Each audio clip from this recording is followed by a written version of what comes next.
오늘도 또 1시간 엮어가 보도록 하겠습니다. 이 방송 밤 12시에도요. 여러분들 재방송으로 시청하실 수 있고요. 그리고 일요일 새벽 2시 잠 못 이루는 밤입니다. 그리고요. 저녁 식사 든든히 하시고 편안한 마음으로 10시에 저녁 10시에도 이 방송을 다시 재방송으로 시청하실 수 있습니다. 편성편은 변함이 없습니다. 자, 고맙습니다. 2주가요. 정말 한 주가요. 무슨 막 1년, 2년씩 지나가는 것 같은 그런 고통 속에 있고요. 모든 언론들은요. 곧 우리나라가 막 경제 위기가 막 다가오고요. IMF가 제2의 IMF가 올 것처럼 막 이야기하는데요.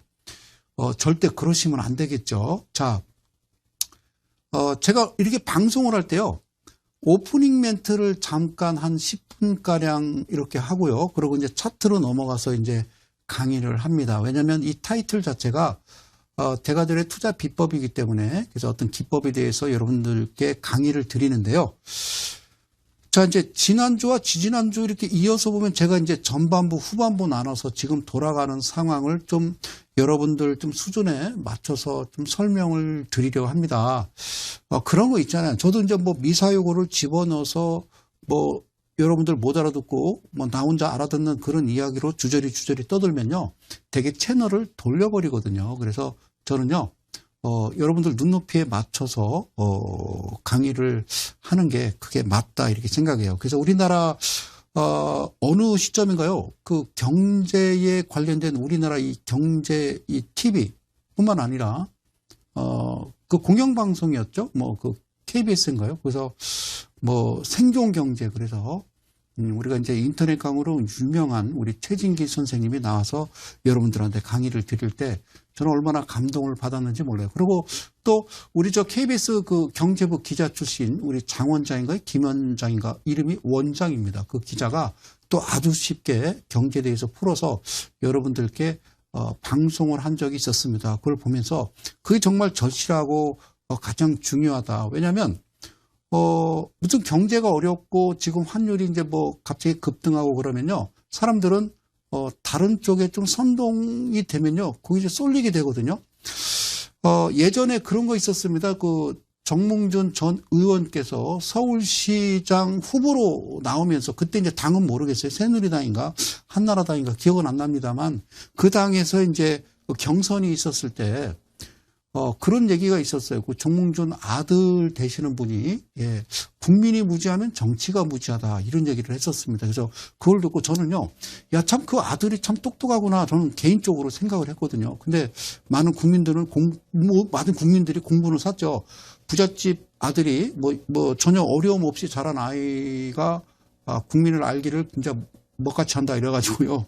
한참 시끄러웠던 적이 있었는데, 정몽준 의원도 이제 후보로 됐어요. 그리고 그날 이제 많이 우시더라고. 근데 물론 이제 국민들 앞에서 그럴 수는 있겠지만 저는요, 정몽준 씨의 아들은요, 세상을 좀 바라보는 눈이 좀 정확하다. 저는 그렇게 말씀을 드리고 싶어요. 개인적인 생각입니다. 국민이 무지하면요, 정치는 똑똑하거든요. 근데 무지한 척 하는 거라는 거죠. 그래서 얼마 전에 뭐 최근에 나온 뉴스 보면 이제 야당의 이제 모 의원께서 최고위원인데 이름은 제가 기억을 못 해요. 그분께서 그러더라고요. 지금 있잖아요. 지금 나오는 이야기가, 추경 예산을 좀 편성하자라는 이야기를 이제 청와대, 우리 문재인 대통령께서 말씀을 하시니까, 우리 이제 홍남기 경제부총리 겸 기획재정부 장관께서, 우리나라 국가 부채 비율을 40%대 초반대로 유지를 해야 된다라고 말씀을 하셨고, 그래서 그에 대해서 무슨 근거가 있느냐 이런 말씀을 좀 하셨다고 그래요. 그러니까 예전에 했던 얘기 지금 한 얘기를 막 번복해서 해가면서 우리 종편방송이나 특히 그런 데서 유독 좀 국민들한테 이렇게 좀 좋지 않은 모습을 좀 보일 필요가 있나 그런 생각을 해봅니다. 그래서 그런 내용 왜 문재인 대통령이 그런 말씀을 하셨는지를 여러분들이 아셔야 된다고요. 모르면 안 된다는 거죠. 그리고요 지금 전체 세계 경제가 좋지 않아요. 우리나라뿐만 아니라 모든 글로벌 시장이 경제가 안 좋아요. 네? 경제가 안 좋습니다. 그러면 안 좋으면 브라질 환율이 올라가는 것도 우리나라 정책 잘못은 아니잖아요. 그죠? 이해 가셨어요? 그러니까 잘 들어보시고요. 자, 우선 이거부터 갈게요. 시진핑 주석의 그 경제 책사가 누구냐면 류허 부총리요. 많이 들어보셨죠? 류허 부총리. 자, 그동안 이제 미중 무역 협상, 로버트 라이트하이저 미국 무역 대표부 대표하고 서로 같이 대립하면서 같이 협력하는 관계죠. 자, 협상단입니다. 그렇죠? 그런데 류허 부총리하고요, 시진핑 주석하고요, 어저께 기사를 보니까, 자, 월요일 날이었습니다. 우리나라, 그러니까, 어제 그저께였습니다. 그 장시성이라는 곳이 있어요. 중국에. 예, 장시성. 우리는 경상도, 충청도 뭐 이렇게 경기도 얘기하잖아요. 걔네들은 성이라고 그러죠. 성. 일본은 현이라고 그러고요. 그 장시성을 방문을 했어요. 두 분이. 예. 그날 그걸 보고 얼마나 웃었는지 몰라요. 배를 잡고. 거기가 뭐 하는 데냐면요. 그 히토류 생산 지역입니다. 그러니까 히토류 생산 지역이 중국의 장시성에 있는데, 이 여러분들 아시다시피 히토류는 그 반도체라든가 첨단 전자기기 제품의 가장 중요한 원료로 들어가는 거거든요. 이해가셨죠? 그런데 전 세계 사용량의 95%를, 무려 95%를 생산을요, 바로 그 중국에서 합니다.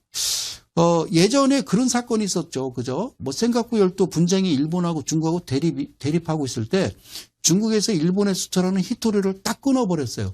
일본 난리 났었습니다. 그래서 그냥 바짝 엎드려서 다시 이제 히토류를 받았죠. 자, 이거는 뭐 그냥 갔어요. 가서 시진핑 주석하고요. 그 다음에 류허 부총리하고 가서 거기 일하는 사람들한테 뭐 여러분들 수고 많소 그러면서 격려해주고 뭐 음료수 사다 주고 이렇게 했겠죠. 그게 다예요. 근데 여기서 의미하는 거는 그런 거거든요. 야, 미국 잘 들어라. 우리가 여차하면은 대미 수출을 중단할 수도 있다. 이거는요 정말 무서운 게 뭐냐면 여러분들이 아셔야 돼요. 세계의 그 히토류 생산량의 95%를 중국에서 생산하는데 그중에 30%를 미국에서 갖다 씁니다. 그러면 중국에서 딱 끊어버리면요. 미국은 타격이 엄청나게 크겠죠. 그래서 이제 어제 저녁에 나온 뉴스는 이제 화해에 대해서 조금 약간 제재를 완화하는 그런 쪽으로 뉴스가 나와서 어제 미국 지수가 조금 반등을 했습니다만, 자, 제가 오늘 좀 중점적으로 전반부에 잠깐 말씀드리고 이제 차트로 가려고 하는 건 뭐냐면 한국 경제 위기에 대한 어떤 가능성들의 주장이 정말 과하다. 최근에 뭐 그 유튜브나 뭐 이런 쪽에서 방송 내지는 뭐 신문지상에 나오는 방송들 보면요. 특히나 제가 이 자리를 빌어서 개인적으로 부탁하고 싶은 건요. 조선일보, 중앙일보, 동양일보, 뭐 조선일보, 중앙일보, 내지는 뭐 경향신문 이런 신문들은요. 각각의 색깔은 있을 수 있어요. 미국도 CNN이 있고 박스뉴스가 있잖아요. 박스뉴스는 트럼프 편이고 CNN은 막 트럼프를 막 그냥 아주 비난하는 그런 뉴스잖아요. 그럴 수는 있다 그 얘기예요. 그러나 경제신문은 우리나라 딱 두 개입니다. 경제신문은 딱 두 개인데 경제신문은요.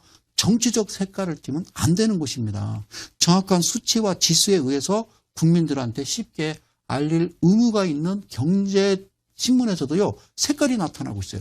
저는 정말 안타깝다 이렇게 말씀드리고요. 그래서 여러분들이 아셔야 돼요. 자, 제가 나눴습니다. 그죠? 1150원과 1250원에 대해서 말씀을 드렸는데 그것은 정말 우리나라 경기가 안 좋아서 그러니까 자본수지라고 그래서 막 빠져나가는 겁니다. 예, 막 빠져나가는 겁니다. 그렇죠? 그러니까, 우리나라 들어온 이제 외인들이 뭐 채권이라든가 아니면, 뭐 주식 시장에서 이 친구들이 막 팔고 나가버리면요. 아무래도, 그죠? 안 좋겠죠? 우리나라가. 그죠? 안 좋겠죠? 뭐가? 그러니까 원화 가치, 즉 달러 대비 원화 가치가 상승한다는 건요. 즉 가치가 떨어진다는 겁니다. 그러니까 1달러가 1,100원 하다가 1,200원, 1,300원, 1,400원 하면 우리 IMF 때 느껴보셨죠? 그래서 한번 여러분들한테 그 말씀을 드리고 싶어요. 자, 이렇게 보자고요. 개인이라는 게 있고요. 국가라는 게 있습니다. 자, 이렇게 놓고 보자고요. 간단해요. 오늘 그냥 짧은 시간에 한 방에 딱 끝나겠습니다. 자, 제가 이제 드리고 싶은 이야기는요, 뭐냐면요, 신용도라는 겁니다. 신용도라는 거를 제가 말씀을 드리고 싶어요. 자, 우선요, 첫 번째요, 개인에 대한 신용도를 좀 보자고요. 예를 들어서 제가 뭐 특정 인물을 얘기한다고 해서 기분 나쁘게 생각을 안 할 거예요. 우리 이재용 부회장하고 나하고 성 소장하고 은행에 딱 갔어요. 대출을 받으러. 그럼 이제 이재용 부회장도 대출이 좀 있어요. 몇 건. 저도 똑같은 건수로 몇 건 대출이 있어요. 그래서 추가 대출을 받으러 갔더니 은행에서는 뭐라고 그래요? 이재용 부회장은 뭐 볼 것도 없어요. 그냥 대출을 해준다고 그러고 저는요 서류를 꼼꼼하게 훑어보고 뭐 떼와라 그러고 나중에 결론적으로 좀 불가능합니다라고 얘기하죠. 그건 무슨 차이인가요? 그러니까 빚을 감당할 수 있는 능력이 있느냐. 그러니까 빚이 좀 있더라도 신용도가 중요하다는 겁니다. 개인한테는. 이해 가셨죠?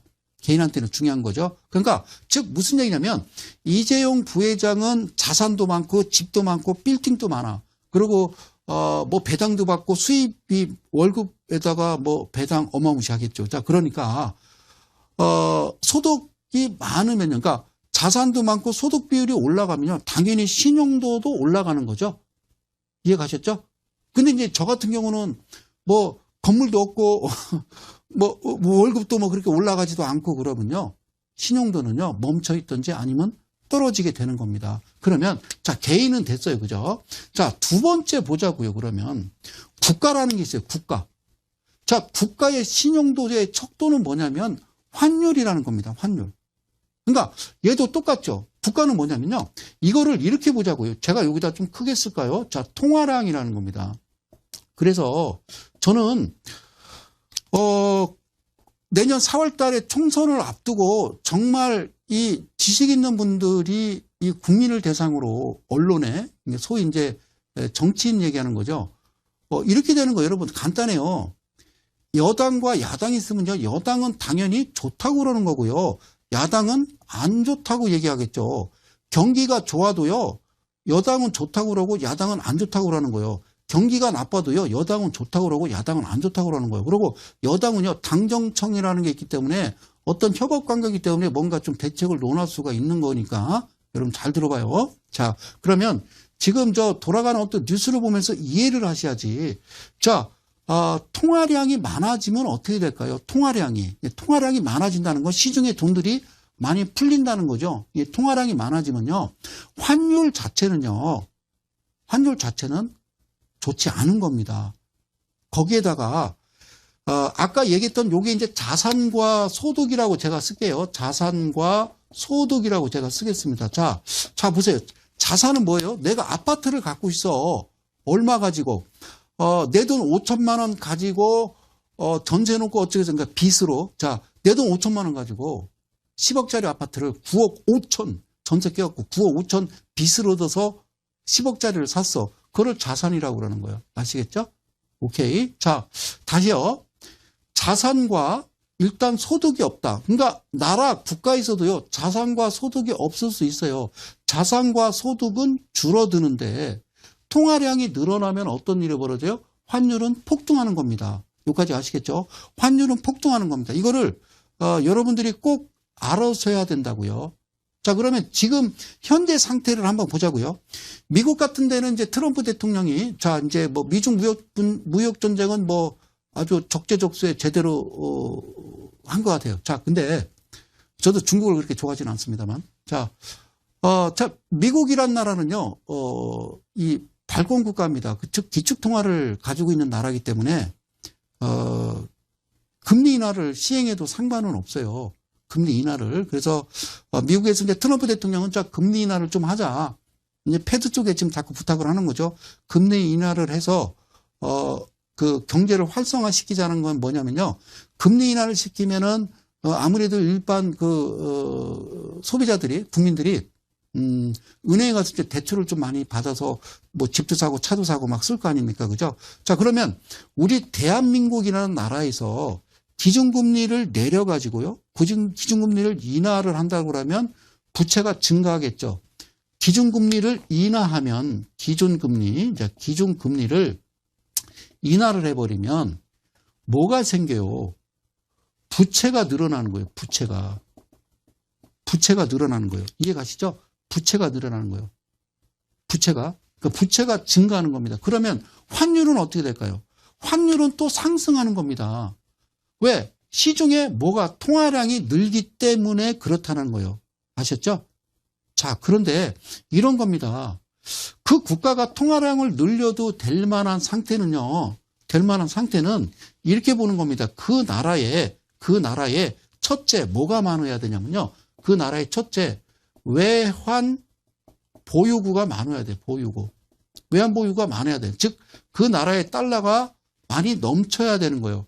그러면 통화량을 더 발행을 하고 기준금리 내려서 막 사람들한테 그렇죠. 막 대출을 해줘도 그 나라는 괜찮은 거죠. 왜냐하면 외환 보유고가 많기 때문에 이것 대비 우리가 통화량을 발권을 하는 거거든요. 자, 그런데 외환 보유고는 뭐로 벌어들이는 거예요? 이거는 무역 수지죠. 자, 이 무역 수지라고 그러면 또 못 알아들을 수 있으니까 자, 수출로 해요. 수출. 네, 수출로. 그러니까 무슨 얘기냐면 우리나라가 김밥을 만들어서 팔아.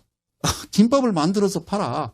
김밥을 많이 사 먹어야, 김밥을 많이 사서 먹어야 우리가 이제 달러를 벌어 들일 수 있다라는 거죠. 그러니까 수출을 많이 해서 달러를 많이 벌어 들이면 여기에 대비해서 통화량을 증가시켜도 환율에는 큰 문제가 없는 겁니다. 여기까지 이해 가셨죠? 자, 그러면 지금 외환 보유고가 빠져나가는 거는 크게 큰 문제는 없고요.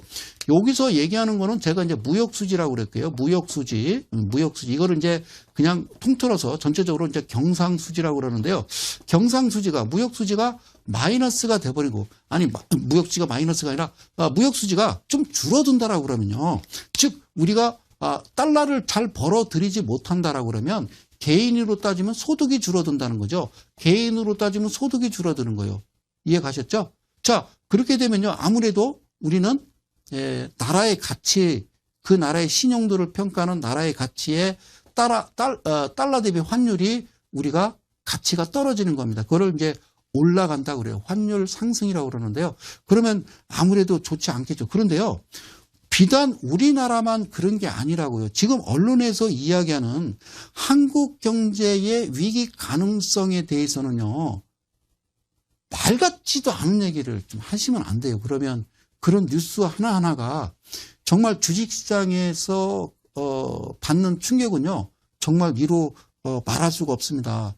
여러분들 그 이머징 국가의 환율이요. 사실 2019년 들어서 연초 대비 마이너스로 전환이 됐단 말이죠. 그런 이야기를 해줘야 된다고요.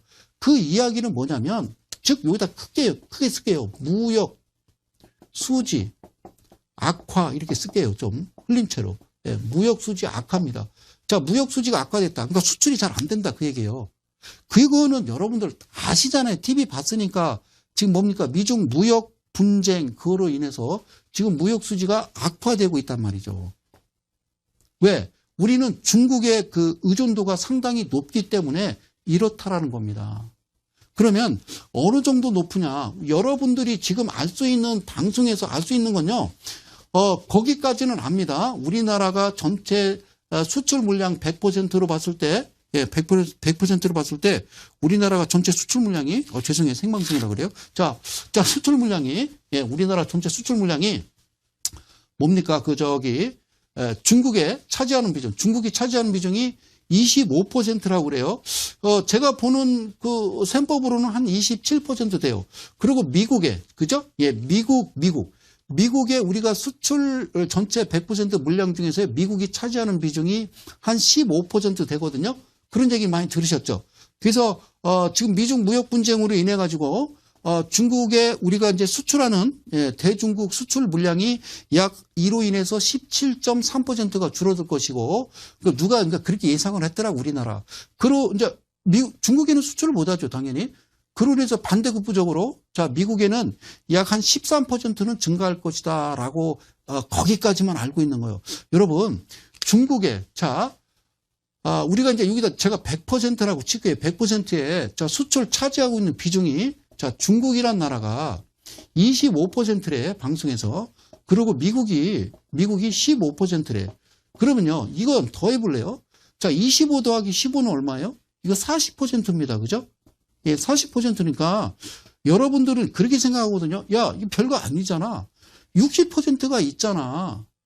그리고 수출 다변화. 야, 굳이 중국이 아니더라도 미국에 더 수출한다든가 아니면 동남아시아나 유럽 쪽에 더 수출을 좀 해서 늘려서 중국이 아니더라도 우리가 환율이나 경제 취약하지 않도록 노력해야 될 거 아닙니까? 라고 얘기하는데 우리나라 물건이 어디다 수출합니까? 동남아는 가능하겠지만 우리가 동남아는 가능해요. 그런데 유럽에 수출할 만한 게 뭐 신발, 가방 뭐 이런 거 합니까? 아니잖아요. 그죠? 우리는 뭐 중화공업 이런 쪽이기 때문에. 그런데 이게 여러분 잘못됐다는 겁니다. 여러분 이렇게 여러분들이 이해를 하고 이걸 받아들이시면 정말 힘든 거겠죠. 그래서 제가 그래요.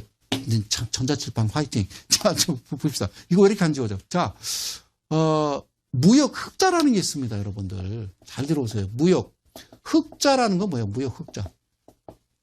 무역 흑자 비율이라는 게 뭐예요?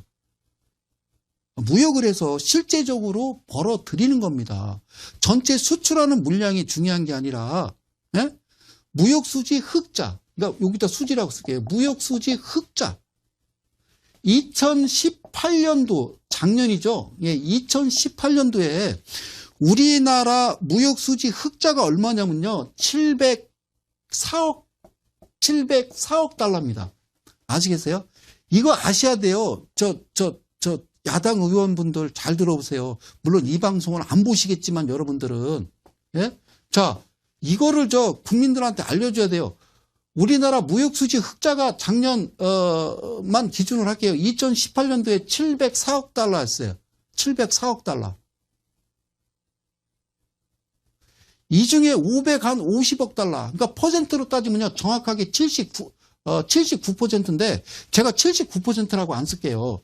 여러분 여기다가 80%라고 씁시다. 아니 79나 80이나.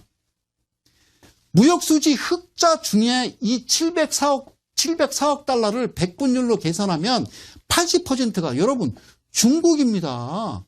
중국에서 나오는 거라고요. 여러분들 아시겠어요? 중국에서 나오는 거라고요. 중국에서. 응?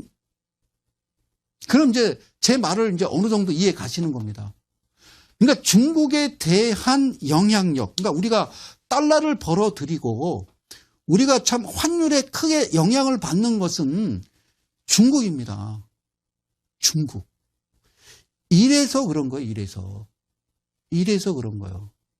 그러면 여기서 중국이란 이야기를 제가 꼭 짚고 넘어가야 될 거는, 여러분들 1985년도 프라자 합의, 그때도요, 프라자 합의를 이끌어냈던 주역이 바로 지금의 그 미국 무역 대표부 대표입니다. 로버트 라이트 하이저라는 그 친구인데, 그 친구가 또 이 중국에서 또 무역으로도 잔뼈가 굵은 또 장사쟁이 아니겠어요. 자, 어쨌든요, 그 친구가 1985년도 때도요, 플라자 합의를 이끌어냈어요. 그러면 일본이란 나라도 1985년도에 플라자 합의, 즉 무슨 얘기냐면요, 달러 대비 엔화가요 240엔 정도 됐었다고. 그러니까 이거를 반토막으로 나눠버린 거예요. 반토막으로 잘라버린 겁니다. 120엔으로. 여기까지 그냥 쉽게 된 줄 아세요? 플라자 호텔에 만나서 그냥 사인하고 그냥 밥 먹고 스테이크 쓰는 게 아니라 일본이 지금 중국보다 더한 저항을 했었던 게 일본이었습니다. 왜? 그때는 일본이 G2였는데 미국도 금방 잡아먹을 것 같았었거든. 잘 나갔거든, 일본이. 이게 정말 말을 안 들었지. 그러니까 마지막 이 달러하고 싸워서요, 역사적으로 세계 역사를 보면요, 이긴 나라는 아무도 없어요. 결국에는요, 일본에 들어와 있는 달러를요, 그냥 밀물처럼 그냥 확, 그냥, 예, 나가버린 겁니다. 썰물처럼 샥 빠져나가니까, 밀물은 들어오는 거, 썰물은 나가는 거죠. 자, 썰물처럼 확 빠져나가니까, 야, 이러다 망국이다. 즉, 나라가 망할 수 있다라고 판단한 겁니다, 일본에서. 그래서 결국에는 플라자 합의에 합의하고 잃어버린 20년을 겪게 됐던 거죠. 참 안타깝죠. 일본 입장에서 보면. 화가 나죠? 어쩌겠어요. 그게 패권 국가임을. 그러면 중국 입장에서는요, 지금 두 가지입니다. 첫 번째는요, 클라우드 서비스라는 겁니다. 중국은요, 정보가 차단되어 있습니다. 왜? 공산국가잖아요. 그렇기 때문에. 근데 이제 미국에서는 자금이 들어가고 뭐 예를 들어서 뭐 주식시장이 개방되고 뭐 금융시장이 개방되면 뭐 이것저것 자료를 뭐 이렇게 좀 인터넷으로 검색해서 봐야 되는데 중국에서는 자꾸 막아버리니까 우리도 옛날에 막았잖아요. 그죠? 우리 전두환 때나 뭐 예전 뭐 박정희 대통령 시절에는 그런 시절도 있었어요. 자, 막아버리니까. 그러니까 미국에서 뭐라 그러냐면 미국의 클라우드를 중국에다 회사를 세우겠다. 그래서 거기다가 중앙 컴퓨터에다가 집어넣고서 전 인민이 볼 수 있도록. 자, 그죠? 그럼 저 세계인들도 볼 수 있고 중국 15억 인구가 볼 수 있다라고 그러면 지금 중국에서 돌아가는 상황을 다 안다라고 그러면 시진핑은 장기 집권의 위험성을 느낄 수 있잖아요. 그죠? 그렇잖아요. 그래서 그거고 사실 또 한 가지는요. 스냅백 조항이거든요. 로버트 라이트하이저가 트럼프 대통령한테 그랬어요. 쟤네들은 계약서를 써도 어차피 그냥 나 몰랑 그래버리면 나 몰랑 해버리면 뭐 방법이 없으니까. 그래서 이 스냅백 조항 이거 뭐냐면 이란 같은 거요. 자 이렇게 하기로 이제 합의를 했어. 이렇게 저차 뭐 지식재산권 뭐 기술 탈취하지 마 어쩌고저쩌고 했는데 갑자기 말해요. 중국이 말을 안 듣네. 그 계약서 조항대로 안 하면 관세를 붙이던 걸 그대로 붙이자라는 거죠. 그러니까 작년 한 여름부터 시작된 360억 땅, 그 이제 하이테크 제품 쪽이기 때문에 실제적으로 소비재가 아니니까 뭐 별스럽지 않겠지 뭐라고 했다가 나중에 이제 160억 달러, 합이 이제 500억 달러죠. 거기에 대해서도 관세를 25% 부과했을 때만 해도 이러다 말겠지라고 생각을 했었거든요. 근데 그렇지는 않았죠. 정말 무서운 일이 벌어질 거다라고 생각은 됐었던 겁니다. 그렇죠? 자, 거기까지 됐어요. 그랬다가 지금 2천억 달러는 10%의 관세를 부과하다가 이번에 10일 0시로부터 중국에서 수출하는 물량부터 25% 관세 올리죠. 그리고 3,250억 달러에 대해서도 25% 관세를 물리겠다라고 이야기를 하는 겁니다. 그러면 결국 중국은요, 어떤 방법을 내세우느냐, 어떤 조항을 좀 바꾸고, 미국도 한 발 뒤로 양보하고요, 중국도 한 발 뒤로 양보하는 그런 합의안이 나올 수밖에 없다라는 겁니다. 이게 자꾸 길어지다 보면은 어렵습니다. 미국도 어렵고요. 그렇죠? 다 어려울 수가 있으니까 그래서 그래요. 그러니까 주식은요, 항상 리세션이었어요. 출렁출렁 거리면서 움직이는 거예요. 항상 출렁출렁 거렸어요. 이거 쓰고 나서 지우면 진짜 지워지네. 자, 그래요. 괜찮아요. 여러분들 좀 시간이 걸려도요. 저 이해를 해줘. 저 힘주고 닦고 있는데요. 여러분들 지금 뭐 하는 게 방송하다 말고 그러니까 말을 하면서 닦는 게 얼마나 힘들겠어요. 그래요. 괜찮아요. 예. 어쨌든 다음 달에는 또 전자칠판을 갖다 놓고 하도록 할게요. 이게 경제 흐름은요. 이렇게 출렁출렁 거리는 겁니다. 그걸 리세션이라고 그래요. 그런데 정말 위험한 거는 크라이시스입니다. 크라이시스는 안 와요. 그리고 늘 제가 말씀드리지만 뭐 언제 좋았던 적 있어요? 자, 그럼 주식으로 볼 때 이러자고요. 자, 주식이 이렇게 올라갔다가 그리고 주가가 또 이렇게 떨어지겠죠. 그죠? 여러분들 원하는 건 뭐예요? 여러분들 원하는 건 뭐예요? 여기서 사서요. 여기서 매도하고 싶잖아요. 그잖아요. 여기서 사 여기서 매도하고 싶죠. 이걸 내가 잘못 그랬네. 자, 그러고 싶죠. 그죠? 예, 그러고 싶죠. 예? 예, 그러고 싶죠. 제가 지금 가지고 나온 게 뭐냐면요. 예? EMP입니다. EMP. 예? 제가 EMP라고 그럴게요. 예, EMP. 대마이표를 갖다 쓰는 겁니다. EMP에 대해서 엠퍼러요. 황제란 뜻이죠. 자, 그래서 이제 약자로 EMP 할게요. EMP에 대해서 강의를 하는 건데요. 여러분들은 주식의 이제 상승 추세를 돌아서면서 여기서 매수해서 여기서 매도하고 싶은 거예요. 그렇죠? 그런데 엠퍼러는 이제 즉 EMP의 이 신호, 이 도구는 뭐냐면 그런 거예요. 그냥 조금만 먹고 나오는 거예요.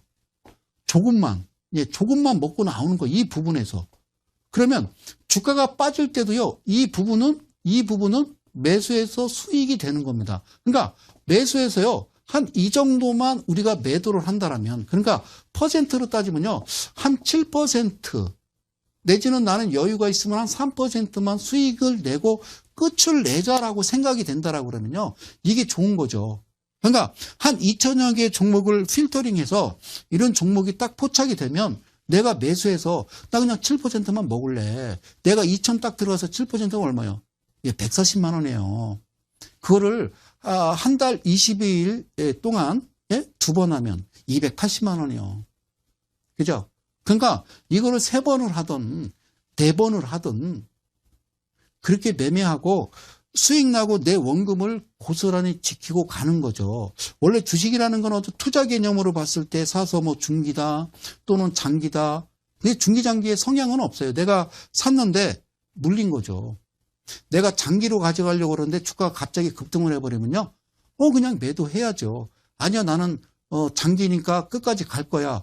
그러면 뭐 예를 들어서 2만 원짜리가 20만 원 갔다가 다시 2만 원 돼버리면 그건 좀 이상해지는 거죠. 자, 이해 가셨죠? 그래서 이렇게 지금 작전을 제가 지금 바꾸고 새롭게 이제 지난주부터 야, EMP로 한번 가보자라고 얘기해서 제가 이제 가지고 있는 또 새로운 도구를 이제 마지막 이제 열어 제낀 겁니다.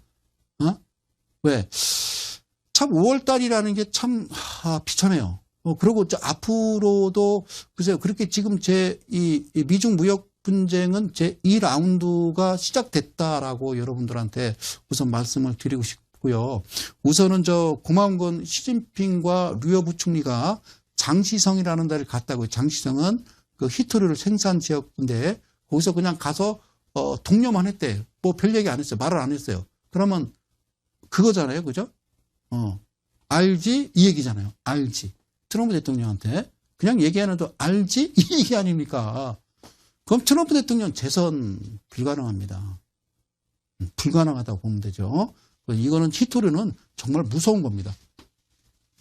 자, 그래서 제가 지금 EMP에 대해서 강의를 드릴 건데요. 자, EMP에 대해서 강의를 드릴 건데, 자, 그러니까 이런 거죠. 여러분들 그런 그 생각, 그런 마음을 많이 갖고 있을 거예요. 아니 그냥 경기가 좋든 나는 그래 몰라.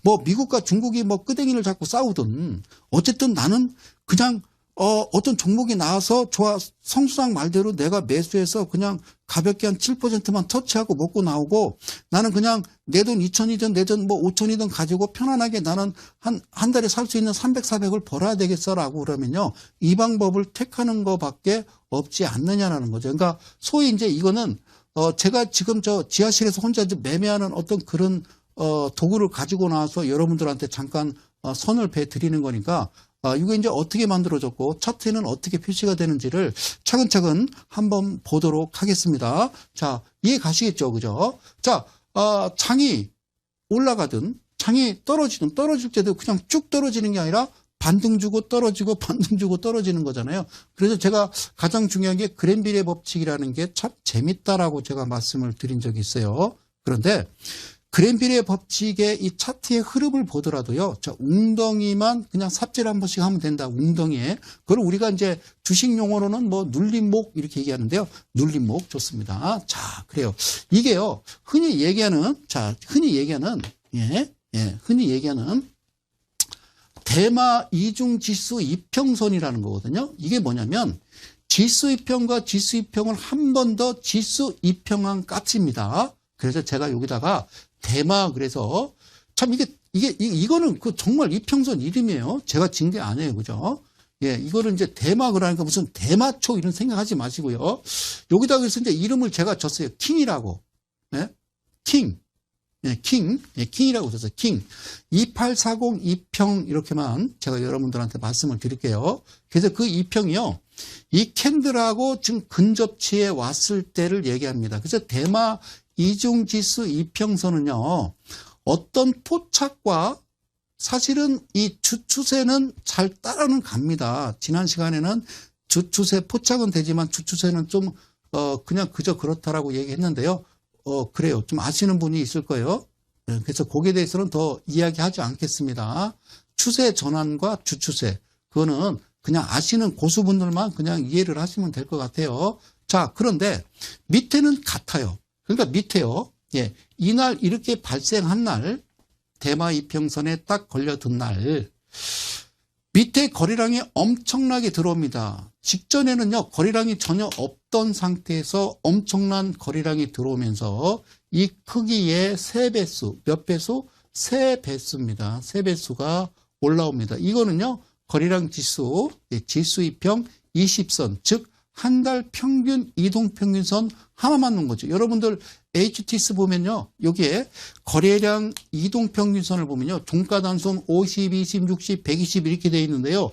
그거 다 삭제하시고요. 거래량 지수 22평선 하나로만 해서요. 선을 하나 굵게 해서 저처럼 이렇게 좀 표식을 해놓으면요. 훨씬 매매하기가 편할 겁니다. 이렇게 좀 대마 2평이라 한다라는 거죠. 자, 여기까지 됐습니다. 그러면은 이거는 이제 계속 반복해서 제가 말씀드릴 건데요. 자, 두 번째는요. 드디어 이제 하나를 이제 공개하는 겁니다. 예, 이거는 공개하면 안 되는데요.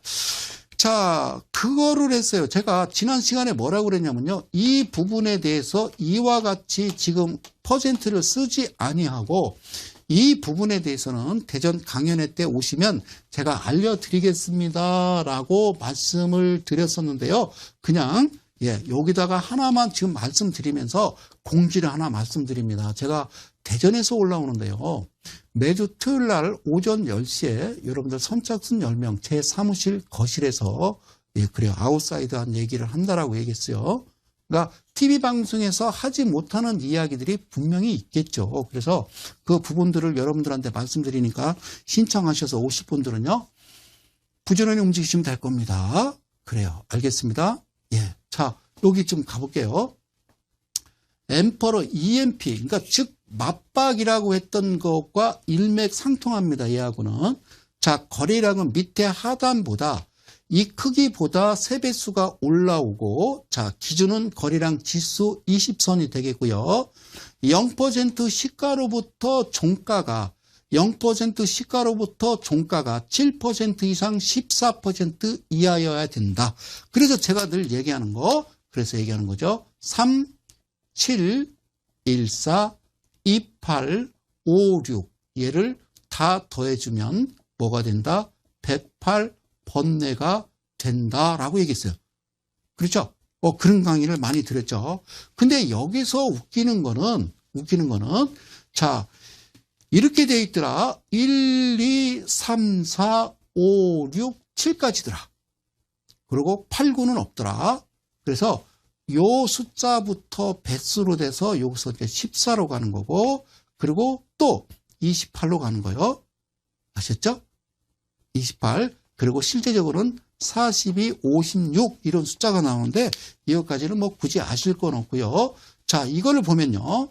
빨주, 노초, 파남보, 도레, 미파, 솔라, 시, 도레, 미파, 솔라, 시, 도레, 미파, 솔라, 시 똑같아요. 그러면 음악, 음표와 색깔과 숫자는 3개 공통하다. 그런데 숫자는 바로 여기까지만 이루어졌다라는 말씀을 드리는 거예요. 그러면 여러분들한테 아주 쉽게 한번 설명을 좀 드려볼까요? 자, 0%에서 시작해서요. 종가를 7%를 만들자라고 한번 우리가 좀 약속을 해봐요. 자, 캔들이 있는데 무슨 캔들? 양봉의 캔들이 있는데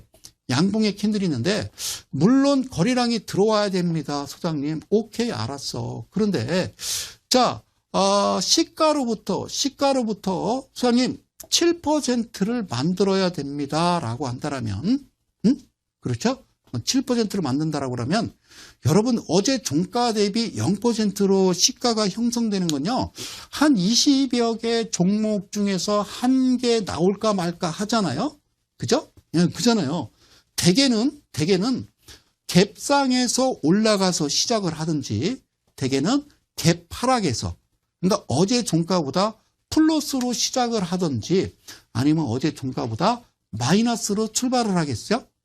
퍼센트로 따지면 자, 예를 들어서 야, 어제 종가 대비 여기다 쓸게요. 어제 종가라고 쓸게요. 어제 종가. 전일 종가라고 해야 되는데요. 전일 쓰면 그것도 어렵잖아요. 그래서 어제 종가 대비 야, 오늘 시작했는데 플러스 2%에 시작했어. 라고 하면 제가 분명히 예제를 드렸습니다. 야, 7%를 만들어야 돼. 그러면 2%에 시작했으면 몇 퍼센트가 돼야 될까요? 종가는. 분명히 가장 중요한 건 얘는 빼버리고요. 자, 7%를 만들자. 7%를 만들어 보자. 그렇게 만든 녀석을 찾자.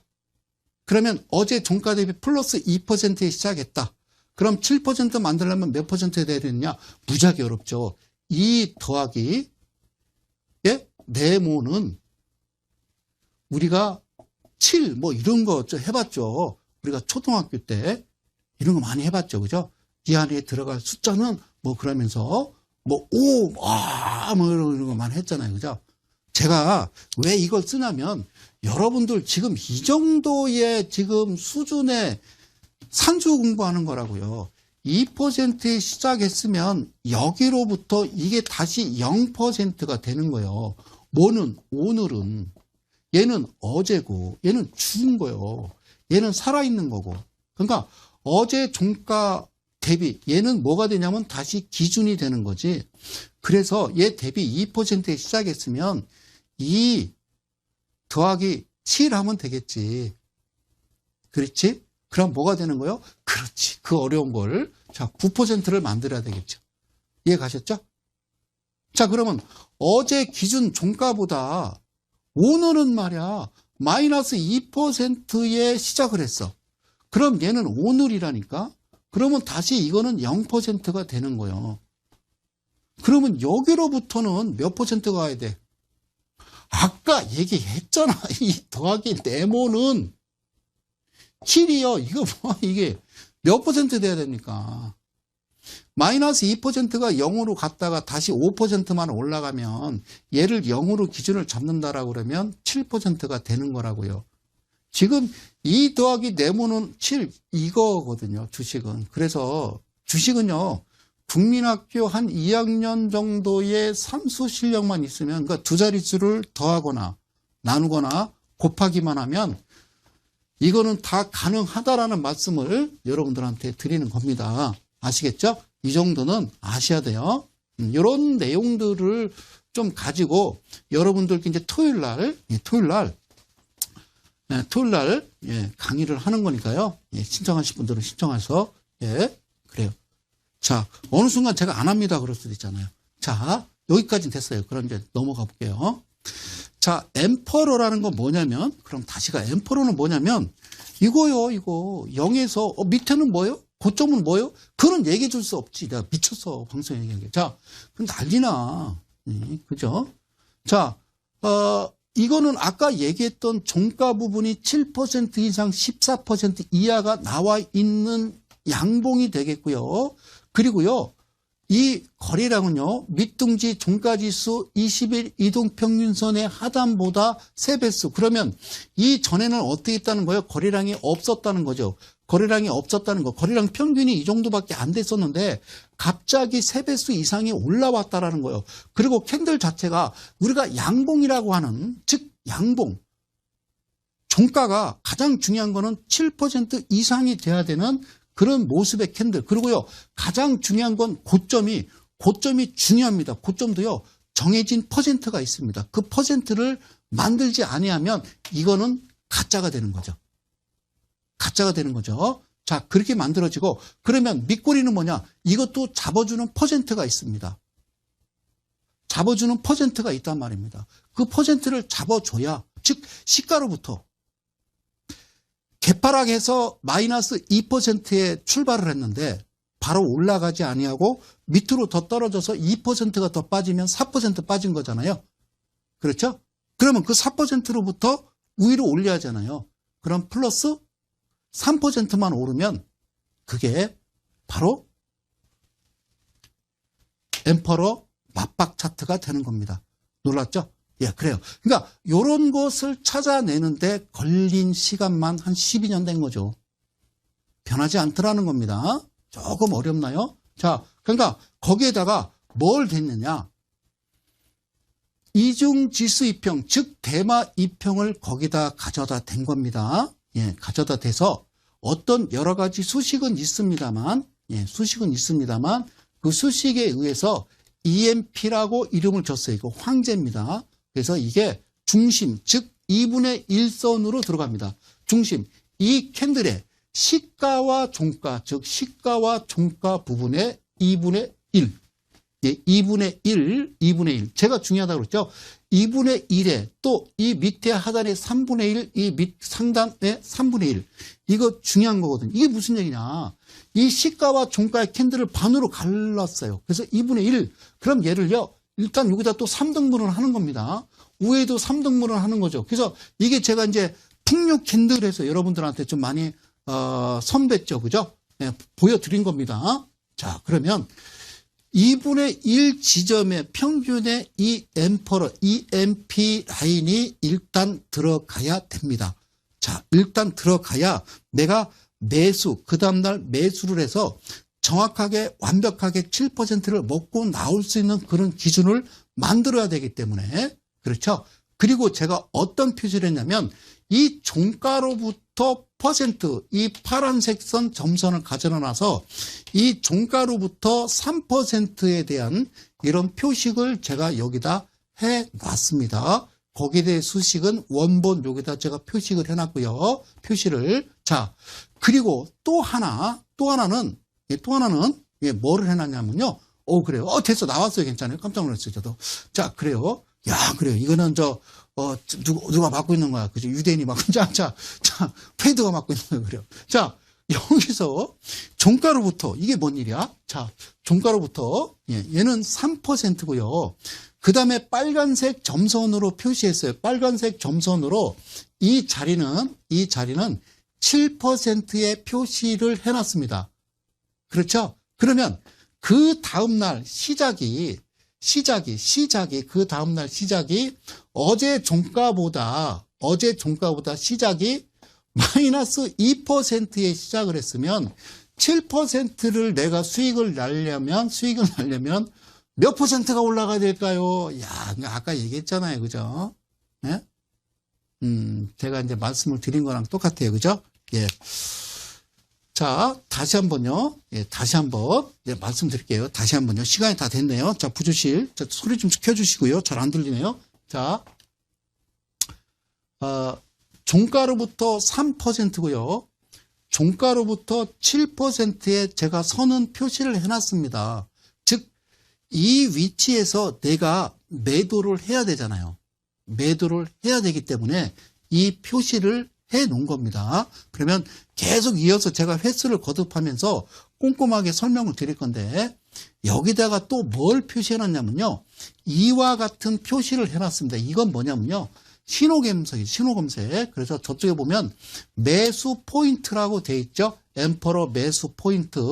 여기다가 신호검색을 왜 여기다 표시를 해 놨냐면 안 보니까 이렇게 중심에 2분의 1이 들어갔는데도 여러분들이 이제 시야에서 멀어질까봐 여기다가 화살표까지 표시를 했어요. 이거야 이거라고 표시를 해놓은 겁니다. 그래서 여기서 이제 이렇게 표시가 되면 이날 매수하고 이날 매수해서 이렇게 확 찍혀 올라가면 이 안에 매도를 하시는 겁니다.